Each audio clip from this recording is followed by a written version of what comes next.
Yan, good morning. Good morning mga idol. Nandito tayo ngayon sa lugar ng Morong, Bataan, sa isang beach. Binisita namin itong beach na to mga idol dahil balak ng grupo na magdaos ng overnight dito. Pansamantala, narito kami ngayon para bisitahin nga itong lugar na to at humanap ng magandang pwesto kung saan pwedeng makapag overnight. At syempre kasama na dyan yung ating paggawa ng content creator, yung paggagawa natin ng video.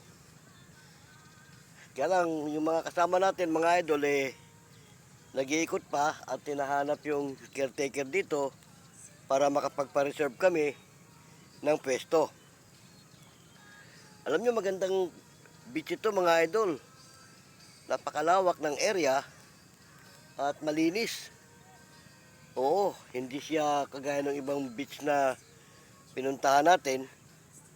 Masikip, tapos parang magulo, na crowded masyado. Pero ito, napakalawak. Wala nga masyadong yung tinatawag na cottage. Kasi nga, kumbaga, siguro itong beach na to bago pa lang dine-develop. Oh, pero maganda. Yung dagat, malinis. Berdeng-berde tubig. Oo, tsaka hindi siya polluted. Malakas ang hangin. Presko.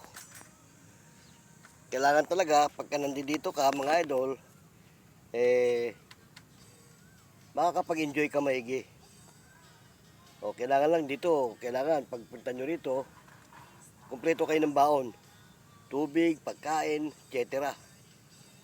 At iba pa, kasi malalayo ang ano rito.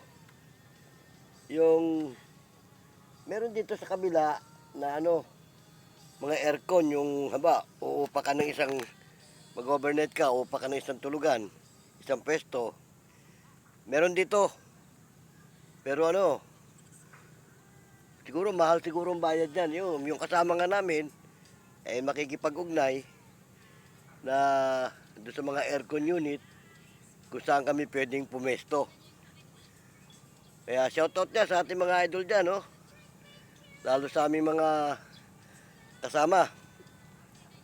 O yung mga idol ko dyan sa lugar namin. Ayun mga kasama ko sa barangay. Mga panyera. Nandito ako ngayon sa Morong. At nandito kami sa isang beach. Kamusta ba ang ating barangay dyan?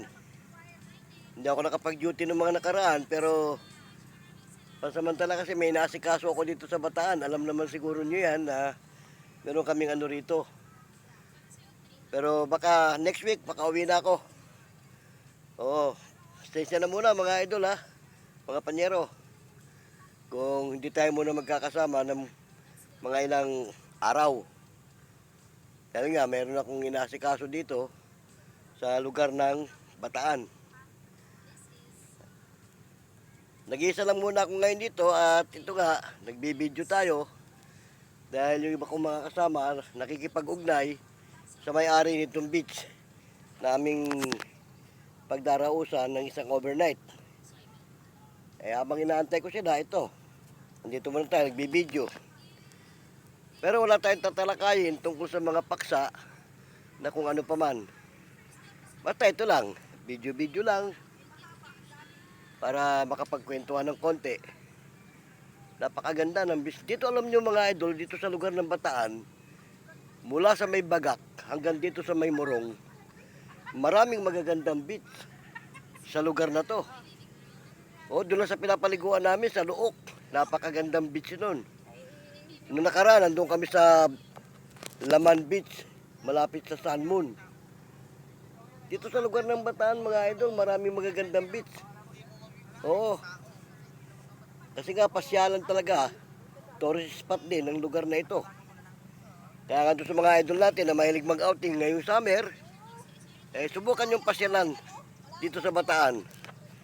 Kaya lang, napakalayo nga lang talaga. Hindi kagaya dyan, pagka taga Maynila ka, at malapit-lapit lang. Kung karaniwan pagka taga Maynila, kumukuha ng mga sa beach, mga parting Cavite, yan, Batangas, dahil malapit-lapit.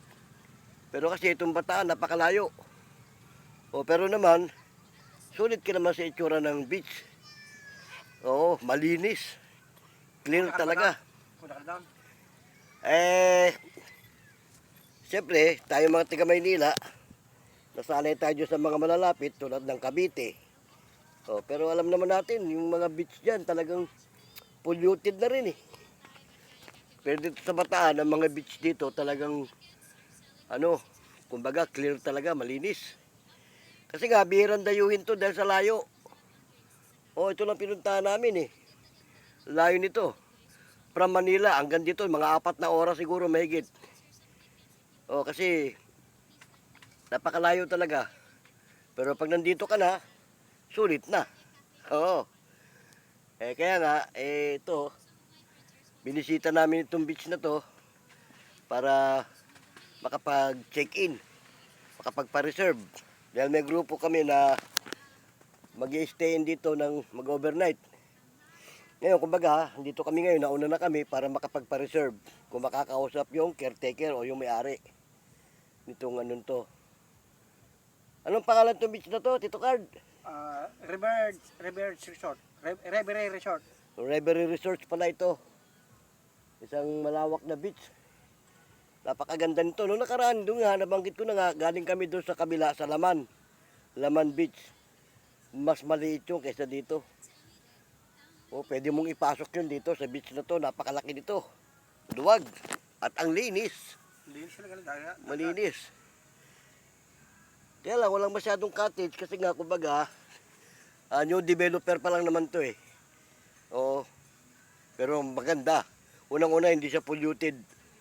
Hindi. Hindi polluted itong lugar na to. Hindi kagaya doon sa mga ibang lugar na napuntahan namin, polluted. Pero dito sa lugar ng Bataan, mga idol, nabanggit ko na, maraming magagandang beach dito. Marami.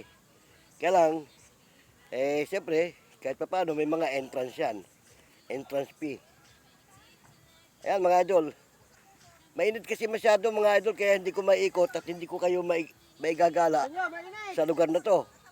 Baka mari, pag nandito na kami at sa gabi o hapon, makukuha natin ng magandang video, magandang view ang lugar na ito. Ito ang tinawagan ko nung una. Paano? Na dapat dito tayo. Samantala naman tayo magpapaalam at tinatawag na ako, mag-iikot yata kami o makikipag-ugnay. Ito pong muli, yung lingkod, si Boyet. Hanggang sa muli, paalam!